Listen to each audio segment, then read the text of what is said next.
Okay, so Image of God Part 2. When I looked back on the video in my editing, listened back to it, I was like, I agree with almost everything I still say. I can see why it's confusing.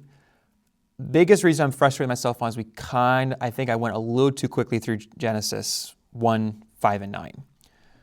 And didn't explain one part clear enough. So hopefully we're not going to spend so much time on this. We're just going to rehash some things, and then hopefully the new way of explaining it will make things a little bit clearer. So we begin with Genesis 1, we'll then go to 5 and 9. So Genesis 1, I'll just read it real quick. Then God said, "Let us make man in our image, after our likeness.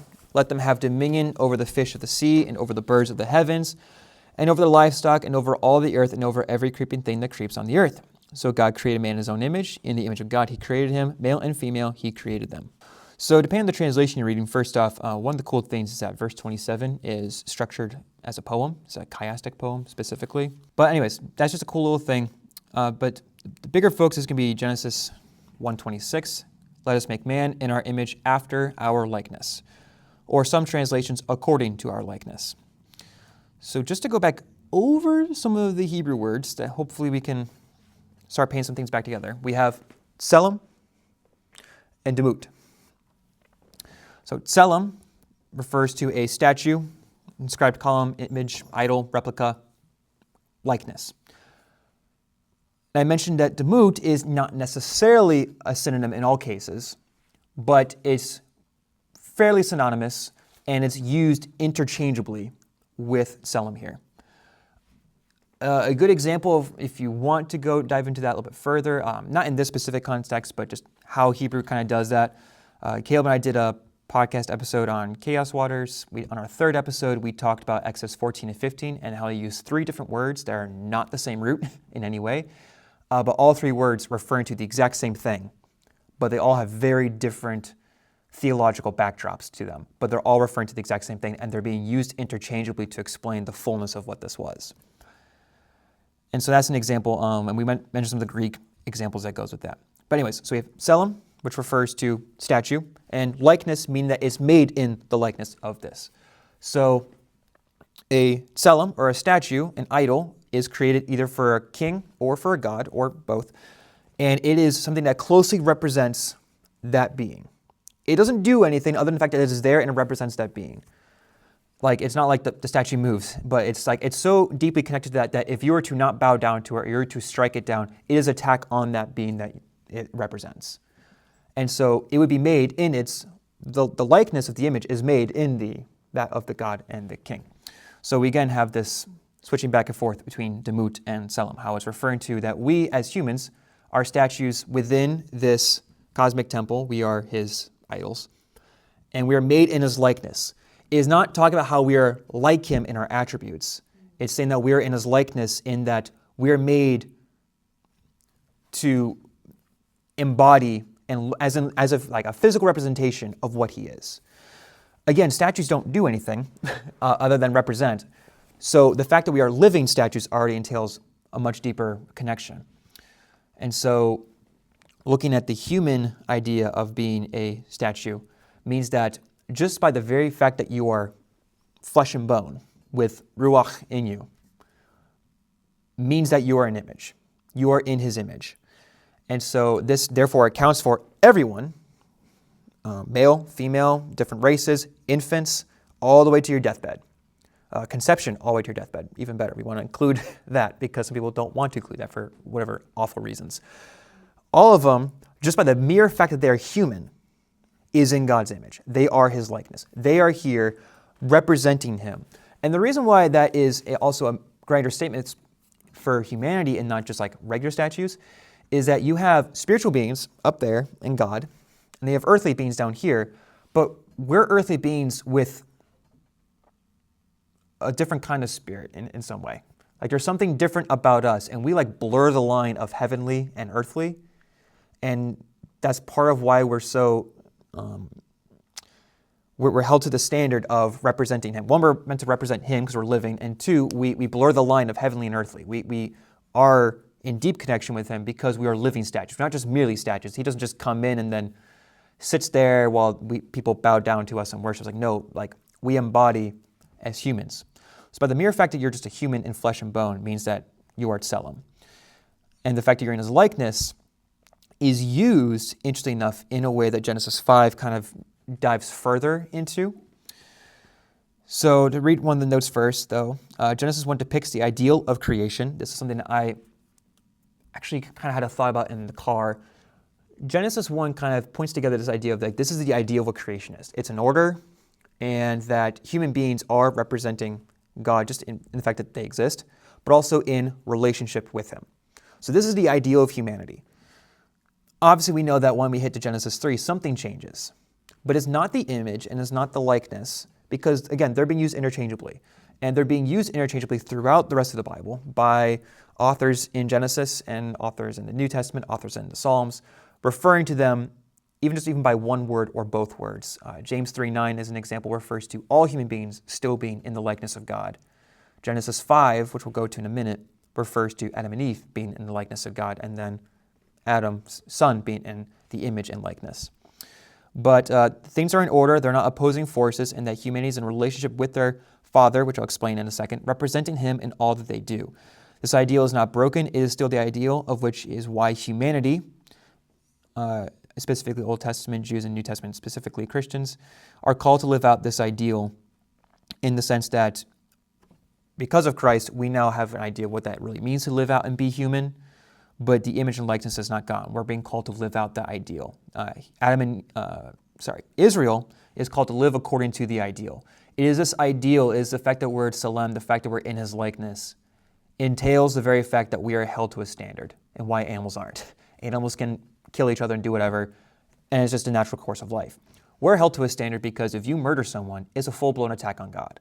It's not even just it's an attack on him as God, an attack on him as a father. So why do I say as father? Well, let's skip to Genesis 5.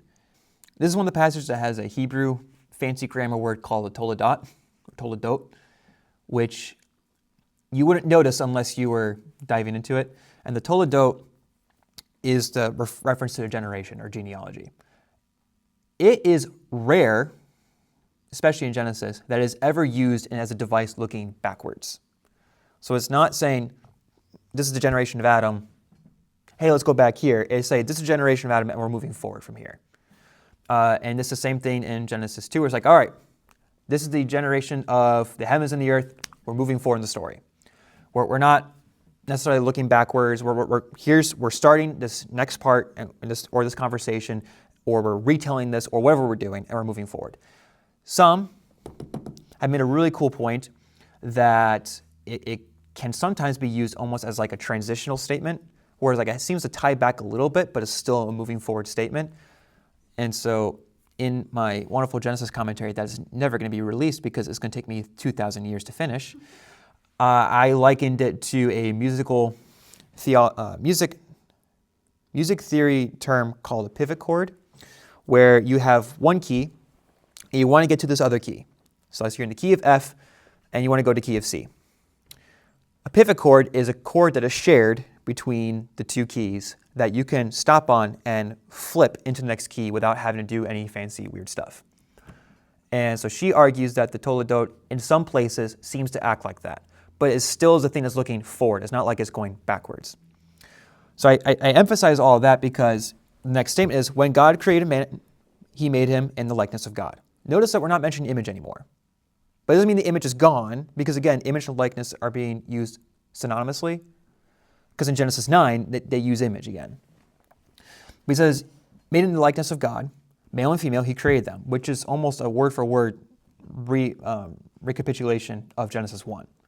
He made them in his image. He made them to be blessed, and he blessed them, and they were created. But then it says, when Adam lived 130 years, he fathered a son in his own likeness, after his image. The words are the exact same there. It's Demut and Tselem.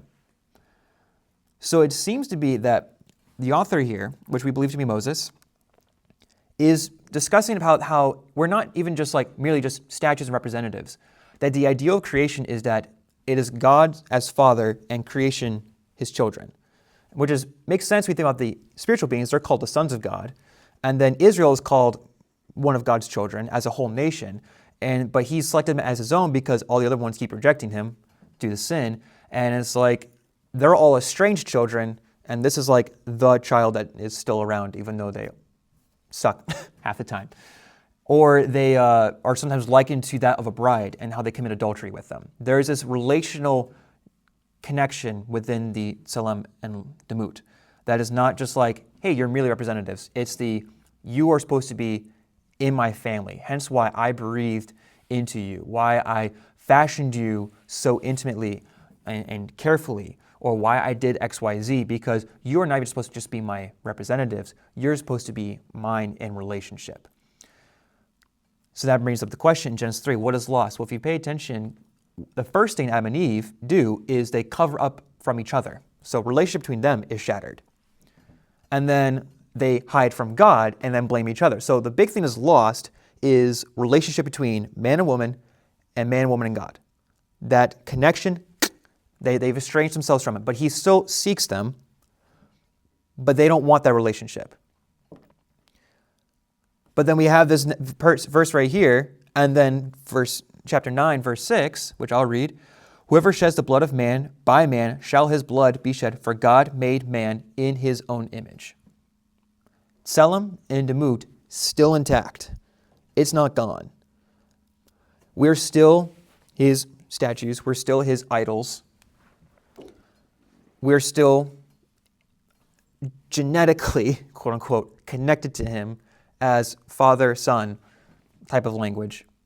But our relationship is what's strained and removed. We refuse to take wisdom from him and decide to take it upon ourselves. And that shattered our relationship with him because we saw just how vile we are due to that decision. So, and this is why in Genesis 9, there's multiple layers to this whole don't murder someone or else you lose your life. First off, as an idol is an attack on God, as the one who is murdered is his idol. So to strike down an idol is an attack on that deity. It is not like the Ark of the Covenant just knocked over this idol when it was in pagan temples just for kicks. It was an attack on their gods, saying, your God sucks. He's nothing compared to me.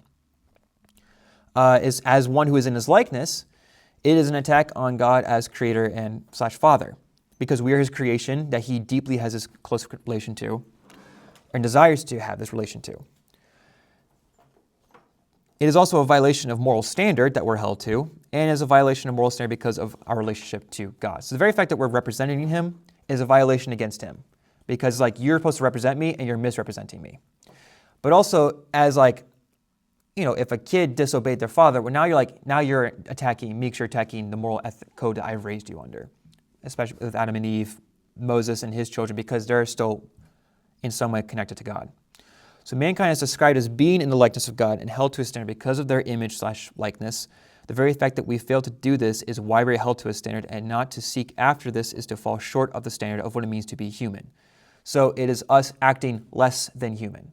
We're not living as the ideal. We're not living in relationship with him, so we're acting less than. But as John Kilner kind of describes, it's like if you have a coin or a dollar that has a slight tear in it, is it any less of a coin or a dollar? Well, no, it still has its full value. Can you still identify what it is? Yeah, so the likeness and the image is still there. Its purpose is still there. The individual object itself is what's broken. So the individual persons in relationship to God and as they are living as moral beings is what's broken. But the image and the likeness, the very fact that we are in his likeness, the very fact that we are designed to be his images, that's still in play because it is the very reason that we're held to a standard and why murder is completely and utterly horrific and wrong, because it's a full-blown attack on each other and on God. And also it's to say, I can play God and take someone's life when you had no justifiable right to take that life. Oh, and to make sure I'm not crazy, if you go to Luke 3, there's a genealogy. This is just an example. I'll start at 37. The son of Methuselah, the son of Enoch, the son of Jared, the son of Mahalalel, the son of Canaan, the son of Enos, the son of Seth, the sons of Adam, the son of God. We have this tracking, like we're going from backwards. Like you're going back to the origin, and you're going father to son or grandfather to son, and like you're going backwards in this genealogy, right? So when you trace a genealogy, it's not like is not just a statement of like, oh yeah, by the way, Jesus is the Son, as in like Trinity Son, and then like, oh yeah, here's all his like flesh and blood. It's like talking about his flesh and blood, especially.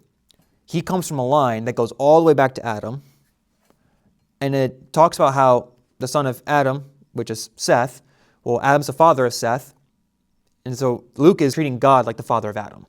So he's tracing all the way back through humanity. He wouldn't have just, if he wanted to make just a statement about being the son of God, there's so many verses where they already do that in the Gospels.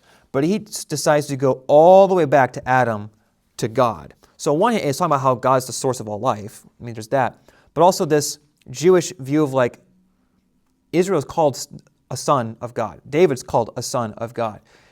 There's this familial connection which explains a lot of the redemption language, because redemption in Jewish customs was done for family members primarily. And Paul describes so much of salvation as redemption, using that language about how we were bought, how there's this debt that was paid, how we're being made righteous. All these things tie back to, like, you can trace even in like the book of Ruth, where it is talking about redeeming her, which has to have a certain set of steps done. And then God does all those steps for humanity. Because, yes, we're talking about how we're seeds of the serpent, we're children of the devil, because it seems to be like, it's more of like a discussion of alliance in some ways in that, because as we'll discuss in the Chaos Spawn stuff, a little spoiler, the first tension between humans is of two brothers from the same mother.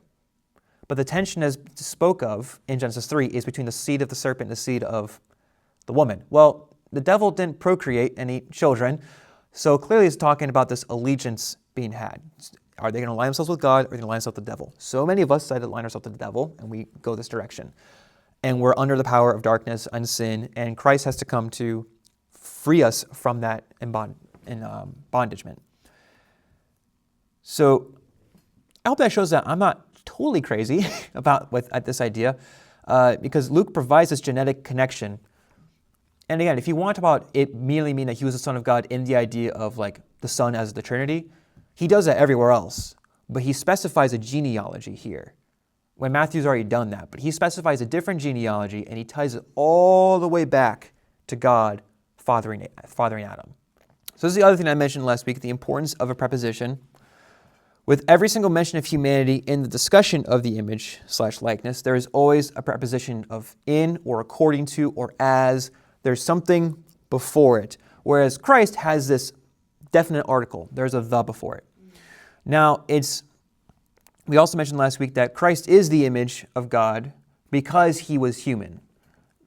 Because God is already God. He doesn't need to be an image of himself.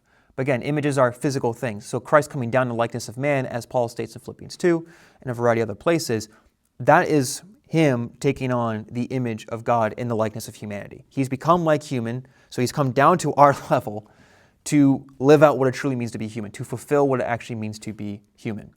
So I provide a couple examples here. You have Colossians, where it says Christ is the image, and in Colossians 2, where we are being renewed according to the image, or 2 Corinthians 3, we're being transformed into the image, and then 2 Corinthians 4, Christ is the image. So Kilner gives an example in his lecture. He uses an example of a person is in a pool versus a person is a pool. They're very different things. We are made in the image and according to his likeness, but we're also falling short of that. Still post up. We're still in that, but we're not living it. We've estranged ourselves from it. Whereas Christ comes down and he just is it. He lives that relationship. He lives that identity. Like everything of what it means to be image, he stays in. The building is made according to the blueprint versus the building is the blueprint. So there's a blueprint, and Christ lives out that fullness of that blueprint. That whole thing has been the picture of humanity from the very beginning. From the moment Adam and Eve were formed, from the moment humanity was made, from the moment a child is conceived, they are Tselem and Demut of God. They are not going to be, they just are. Is their status, is their identity, is who they are. And Christ just comes and lives down what it actually means to be that. So the court, Carmen, as I mentioned her so many times already, when you can find a human who's living in alignment with their God-given identity and is living out their God-given vocation, it is glorious. which is part of the whole language of glory. So she would argue another thing that humanity might have lost is the glory.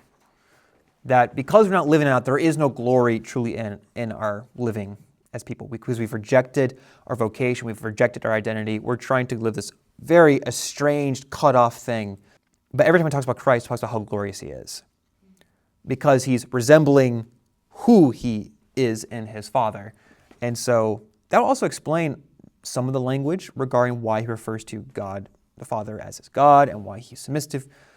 There's a whole bunch of other ways you can explain it, but the idea of him taking on the likeness of humanity also kind of explains some of those weird questions. Like, why does he phrase it like this? Because he's human. He's one person with the two natures. He's divine and human. And it's not like he's like flip-flopping. He's like, as a son, he submits to the Father to do this thing, but also as human, he's also submitting because he's worshiping. And because those two natures are together in the one person, he lives out the fullness of what it means to be human and to be God. And so there's a little nerdy quote there too. According to, often the same as, and alternating with in the way that is in a variety of the passages that were listed there. That's just from a lexicon, the Hebrew and Aramaic lexicon of the Old Testament. And so the image of God is a statement of who we are intended to be in relationship with God. Christ lives us out fully in being what is intended because of the very fact that he was and is human, aka incarnate. He is the center of which we are to be living in. Does this lower the impact of sin?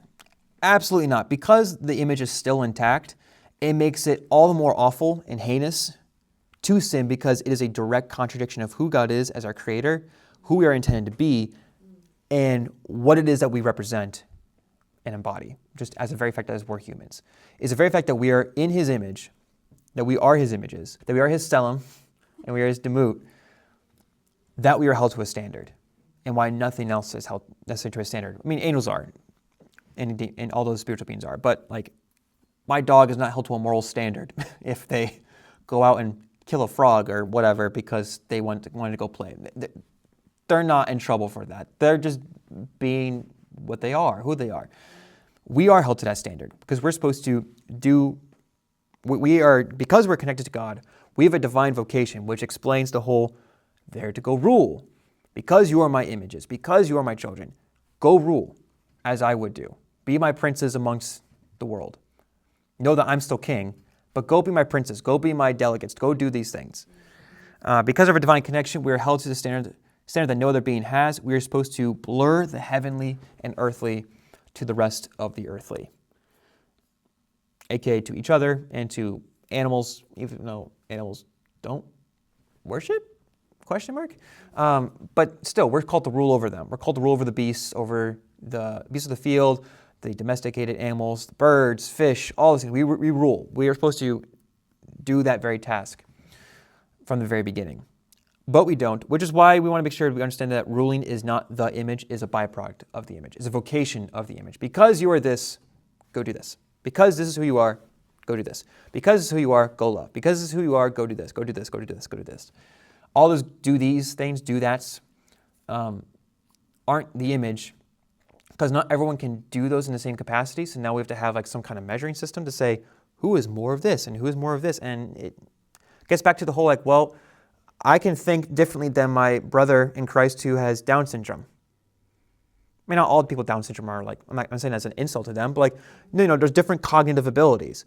So to say that this is it, well, now we're saying, oh, well, if you're more intellectual, then those who are not intellectual are less than this. And it's like, that's not how that works. It falls short, right? It falls far too short, and that is the door that has been used so often for so many things that has led to so many degrading acts against other people of humanity, of women, of children, especially children right now, of people of different races, people of different cognitive abilities, etc., etc. These are all things that we have used grossly because we assume that the do's are the image. The fact that you can do this. No, that's a byproduct. Also, again, animals love. Animals have emotions. Animals have cognitive, like they do things. They don't do it to the same extent, but they still do it. So to say, oh, in order to do this makes you the image. My dog can do that. So is he the image? No. So it's clearly not those things. The image entails that we are given a special task, such as ruling because of our divine connection or genetic parentage. I put obviously quotes here, not literally genetic, but in language, our being and image is according to the likeness of God. Our not living in alignment with who we are supposed to be does not entail that we are not in his likeness anymore, but that we are out of the right relationship with him where he is disciplining us as his children, or disciplining us as his children.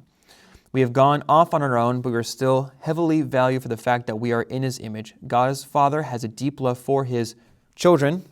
Again, if you want to use the New Testament language, we're talking about we're children of death and wrath instead of we to be adopted.